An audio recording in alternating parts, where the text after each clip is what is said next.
right. Hi, everybody, and welcome to our coffee chat with the experts. This week, we are going to be capping off Alcohol Awareness Month, talking to somebody who is in long-term recovery from addiction. So before we get into that, I just want to start by telling you a little bit about who we are.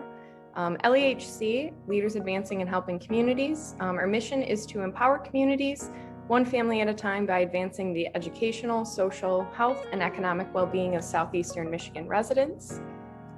And the ACT Drug-Free Community Coalition, which is a proud coalition of LAHC. Our mission is to prevent and reduce substance abuse among youth through community partnerships.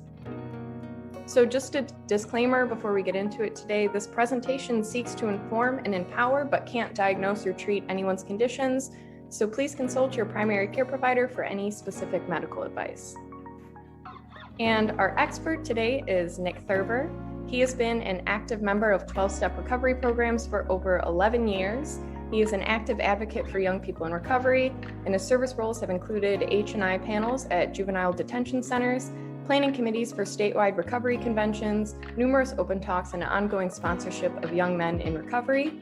And professionally, Nick is a licensed CPA working for a Detroit-based startup where he advocates for mental health initiatives as a member of his company's diversity, equity, and inclusion team. He has also built partnerships with local nonprofit organizations to promote financial literacy amongst underserved youth in Detroit. So before we get started, I will just say this coffee chat is a little bit different than usual. We took questions from individuals in the community. We made a post about we're hosting a coffee chat with somebody in recovery, collected questions from the community and specifically youth in the community. So that's where these are coming from. And Nick, we will just get started. The first question that we have is, how did your drinking start? So how did you initially begin using, and then how did that progress? Yeah, sure. We can jump right into it. Thanks for the kind introduction. Oh my gosh, taking me way back. So yeah, I mean, how did my drinking start? I started drinking at a pretty young age. My family liked to drink a lot. And so, I kind of like grew up around the party. I grew up with like uncles and cousins, and it was just kind of everywhere growing up, especially in the summer. And that was sort of like my first exposure to alcohol and drinking. And it was pretty innocuous. I mean, you just kind of saw it, like I saw it all around. So it was like pretty normal for me to see, people drinking way too much and adults kind of just, acting a fool. And so kind of like my mentality towards alcohol from a young age was that like type of drinking was pretty normal. I learned later on that it wasn't necessarily healthy or normal, but I didn't really know that. And so I kind of got exposed to it at a young age, started drinking, 8th or 9th grade. It was pretty casual at first, it was a lot of fun. It was really fun in the beginning and gave me a lot of that, like, it gave me a lot of that like confidence, like extroversion that I was really looking for. I was a pretty anxious kid, and so it made me feel kind of like comfortable in my own skin. And it was okay at first, but kind of what happened is, there's a lot of it. I think it's like the nature versus nurture thing. I mean, there's a little bit of both going on, and I had a lot of alcoholism in my family. So I think there's probably some genetic predisposition for me. There's just a lot of alcoholism and addiction in my bloodlines. And then, my parents split up, and my family kind of fell apart a little bit after I started partying. And so what happened is like, there was sort of this like traumatic event in my life, but then also it was coupled with having like no supervision. Like my family was like split up. My older brother was like off doing drugs. My mom was sort of like kind of like dealing with, her divorce in her own way. And so it left me with a lot of freedom. And so like naturally I was attracted to, older friends that were kind of having fun. And so that led me down the path of like drinking more. And it was very like, it was very subtle. It started as like drinking more on the weekends. And then I was like drinking during the weeks and on school days. And then I started using different drugs. I started smoking weed. And then I started using, it just sort of like escalated as those things go. It's like slowly that like line starts to be pushed, right? Like I say, I'll never do this, and then I do it. And then I say, I'll never do that thing, and then I do it. And then by the time I was 17, I went from being, kind of like a 4.0 student to flunking out of high school. I had F's in all my classes because I wasn't going to school. And it was just, it kind of, took on a life of its own pretty quickly. Yeah, absolutely. And thank you again for your openness and honesty with these questions. And this is something you kind of touched on already, but was there a point in your drinking when you think you kind of transitioned from maybe, like you had said, something that was harmless, potentially fun, to it being problematic? Yeah, I started to see a lot of consequences, and I think that was when it became problematic, is like when I started to see those consequences and my behavior didn't change at all. I just kind of adapted. And that was around like 16 or 17. I would say it was probably also when kind of like the drugs came into the picture as well. But I always like told myself I would never, do drugs, and then I would drink alcohol, and suddenly like, my values kind of go out the window, and I decide, all right, well, maybe I'll do some drugs. And that's kind of like when I think it became really, I guess like you would say problematic, is when I started to sacrifice like those morals and values. I was sacrificing kind of like what I believed in. I was sacrificing my true self, and there were consequences, as a result of that. And the consequences didn't encourage me to change. They just encouraged me to kind of like, I just started doing things differently to get around the consequences. Yeah, absolutely. And so when you started to see those consequences and you started to see that this was changing who you were as a person, you said it was changing your values and, your moral compass. What was the appeal, or what made you continue at this point? Oh, that's a good question. In hindsight, I don't think I realized this at the time, but I think in hindsight, like the patterns of addiction had already kind of formed.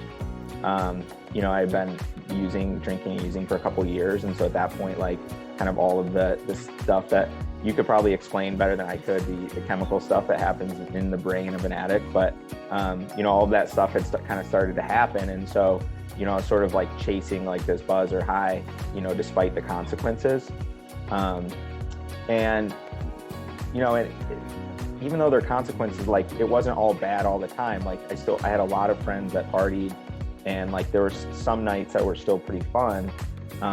But those became, the longer I drank, like those became fewer and far between, right? Like, I started to drink more and have more consequences. And then, I'd sort of like drink to escape how I felt about the consequences.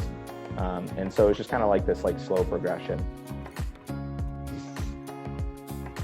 Yeah, absolutely. And so you're starting to see these consequences in your life. And I think, if you could talk about that a little more in the context of how did your addiction become dangerous to you, to other people around you, and that's physically or otherwise? Yeah, good question. So kind of like in the beginning, I would say, the biggest consequences were just, with my family, right? Like coming home drunk and, getting caught with booze or whatever. But like I said before, it sort of started to escalate where I started to do things that I normally wouldn't do. And so, I started to do things like, get behind the wheel, or I started to do things like sneak out of the house at night. And, eventually that just kind of like escalated to the point where, then I'm like, I'm getting arrested, or, I'm like committing crimes to kind of like support the habit because I need money. And it's like, once you move the line a little bit, like you're willing to kind of move the line again. And it became dangerous. Every time like I got behind the wheel, like I'm so lucky that I didn't hurt myself or hurt someone, just like so fortunate. And I thank my lucky stars for that every day. And then, my family talk about like, when did it become dangerous? Like, I don't know that it was ever, like physically dangerous for my family, but it was very emotionally, challenging, right? Like my parents like didn't know if I was going to come home at night. They didn't know if they're going to get a call from the cops in the middle of the night. And so, that was pretty challenging for sure. Yeah. And you talk about that, that moral line moving further and further away from wherever it started in the first place. So what was that moment of clarity. And I know not everybody in recovery has that moment of clarity where they recognize something is problematic, but Yeah. Did you have that? And if you did, what acted as that moment of clarity for you? Yeah, for me, I mean, there were lots of little moments of clarity where you sort of like kind of wake up and you're like, oh my God, what am I doing? You know, why am I doing this? I said I would never do that, or I said I wouldn't do that again. But there was kind of a big moment of clarity for me.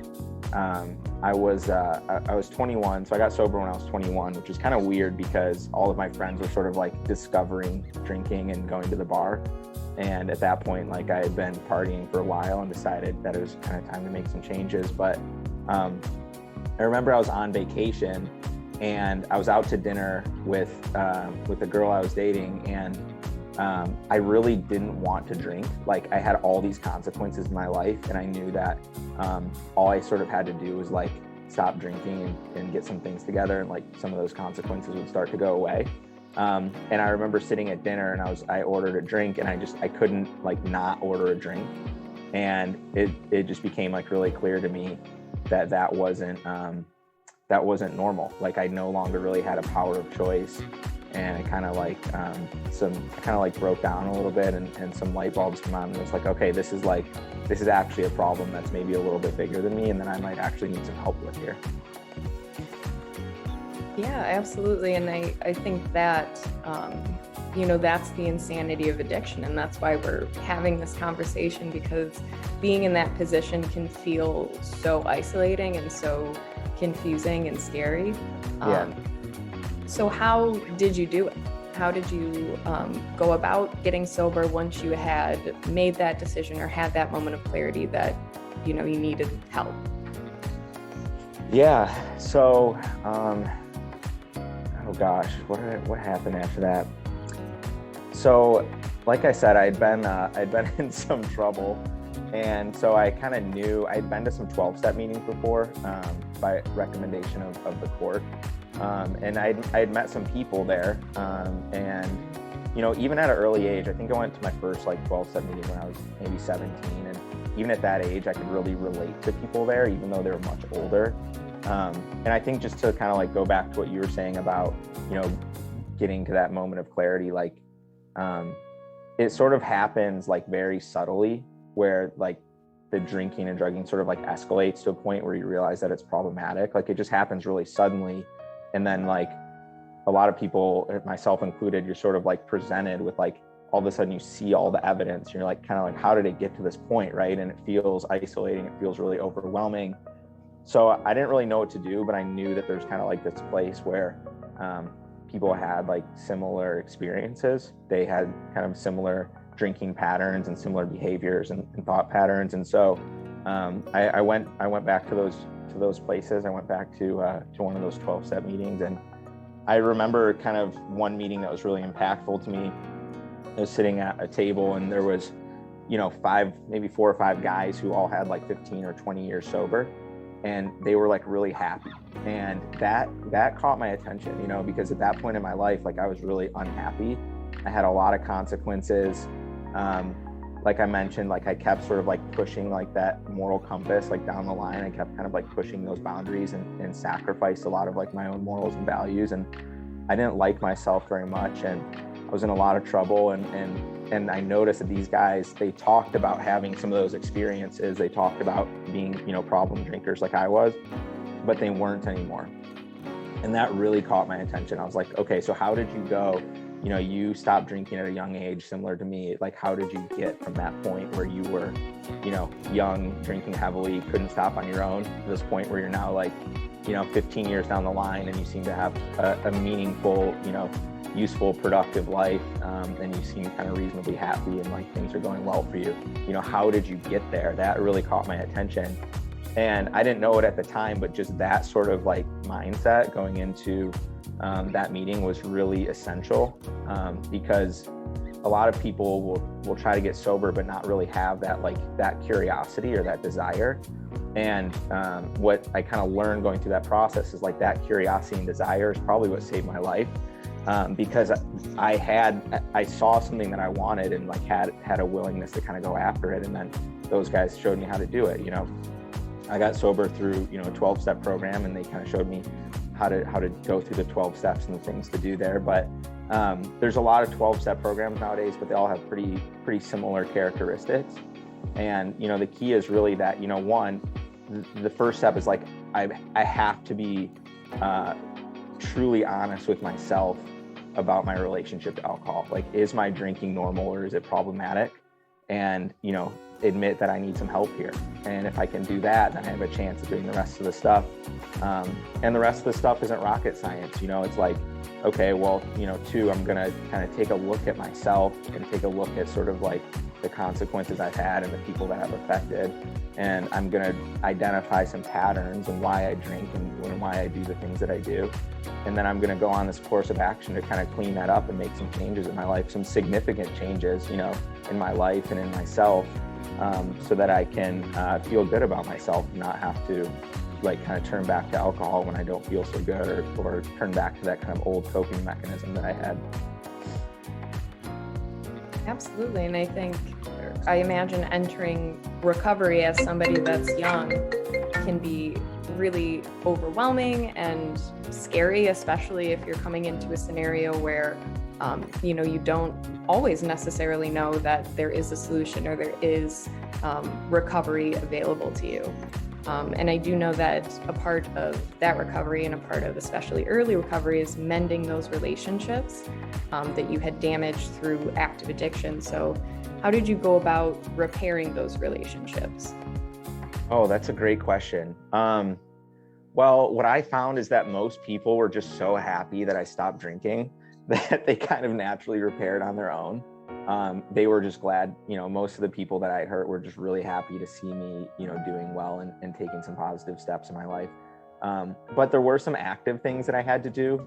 There were some active conversations I had to have and some active amends that I had to make. And it really started close to home. It started with the people I hurt most. It started with my family, and then sort of like bridged out to, to friends and other acquaintances and relationships.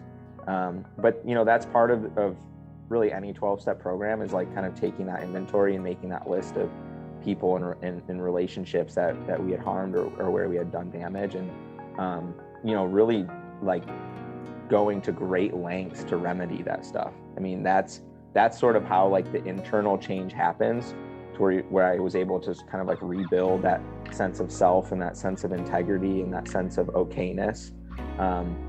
And kind of like alleviate some of that shame and guilt of the things I had done when I was younger, by actively going out and like seeking out people and having those conversations and saying, hey, I did this thing, I'm taking responsibility for this thing that I did, and I'm asking you how I can make it right.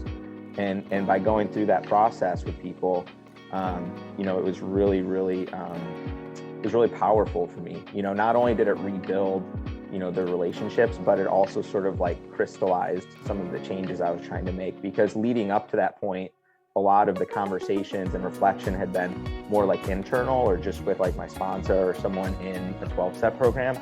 And so to kind of take that out into the world and have those conversations with my family and friends and acquaintances and other people that I had harmed, really like it made it a lot more real. Like it made it sort of like this real thing, like, okay, I'm doing this, like I'm making a commitment to be sober, and I'm making this commitment to these changes in my life. Yeah, so you found actionable ways to kind of solidify that recovery and solidify the positive habits and changes that you were making. Yeah. So now you are no longer in early recovery. You are somebody in long-term recovery. So What are you doing now? I'm in aged recovery.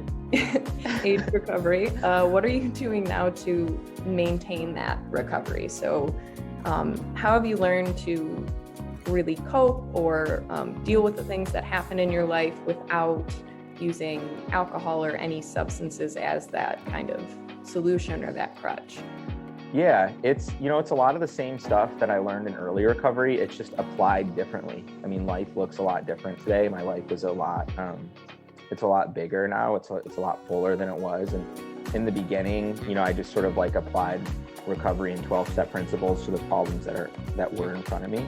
And, now 11, almost 12 years down the line, just kind of apply those same principles.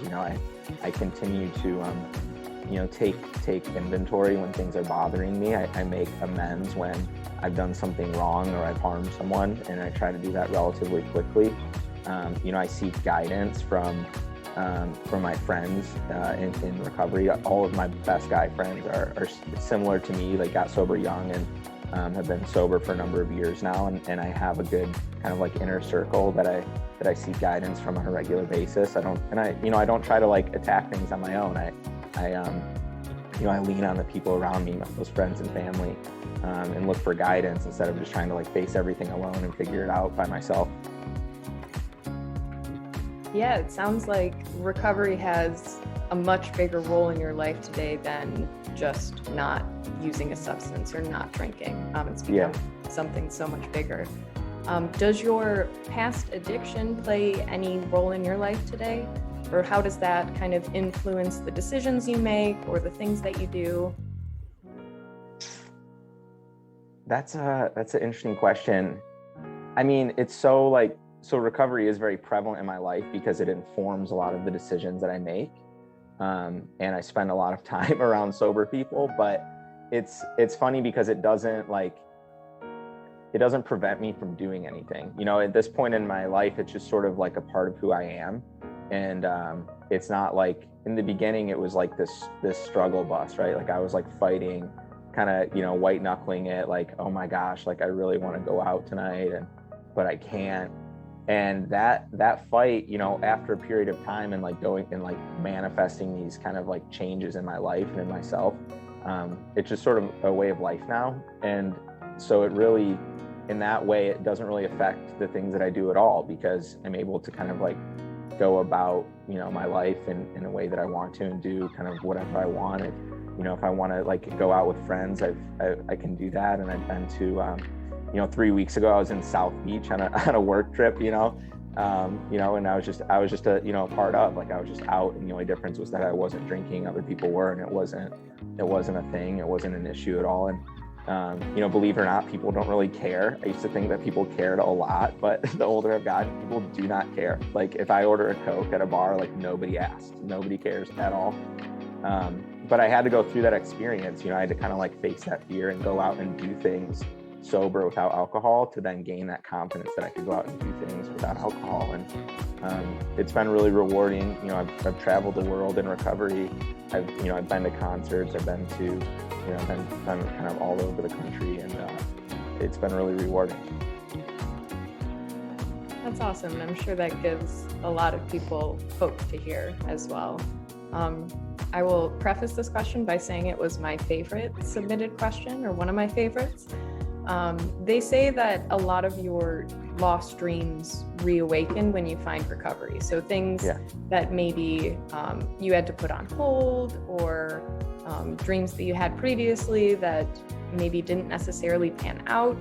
So are you pursuing any dreams that you had to put on hold, or do you have new dreams or new goals as a result of finding recovery? Yeah, that is a great question. So my friends always make fun of me because I'm an accountant, and they say that I don't have dreams. But that's not true. It's not totally true. In the beginning, it started small. Like dreams is kind of it's an interesting word because I think it implies like this really kind of like big, grandiose, like I want to be an astronaut kind of thing. But in the beginning, it was really like simple wishes and prayers that came back. Like I wanted to like restore relationships with my family. And then they got a little bit bigger. I started to have goals. I wanted to have a career. I wanted to go back to school, right? Like I was always a pretty good student. And I kind of threw that away in high school and the first couple of years of college. And so I wanted to kind of recommit to my education, and was able to go back and kind of crush my undergrad and crush a master's degree. And and then there was this thing that I was seeking when I was drinking. I was really seeking like connection and friendship and camaraderie and belonging. And that's something I always really wanted. Like I was always envious of those people that had like the same friends, from elementary school. Like my little sister's one of those people. Like she has like the same like 6 friends. They've been friends, forever. And I never really had that because I like sacrificed so many friendships when I started drinking. But then I found that, like through recovery, I found that, and I have that today, like that wish came true. And lately I've had kind of an obsession with California. And so last summer I went with some of those guys that I mentioned. We all went out to Tahoe, and we went to Big Sur and just had like an amazing trip hiking through the mountains and redwoods and stuff. And so that's kind of the next dream on my wish list, is to get back out there this summer. And I have the freedom to do that today. That's awesome. And I love to hear too that your dreams evolve with recovery and with the different experiences that you have and the different people that you meet. So what advice, if you have any advice, do you have for somebody who's struggling with their alcohol use and possibly seeking recovery? Someone who's struggling with their alcohol use and seeking recovery. I would say, talk to people about it. That's like the biggest thing, is like just to shine a light on it. And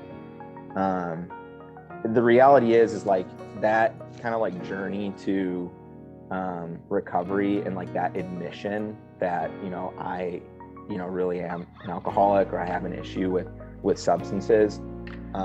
It usually doesn't happen overnight. Like, it usually happens over a period of time.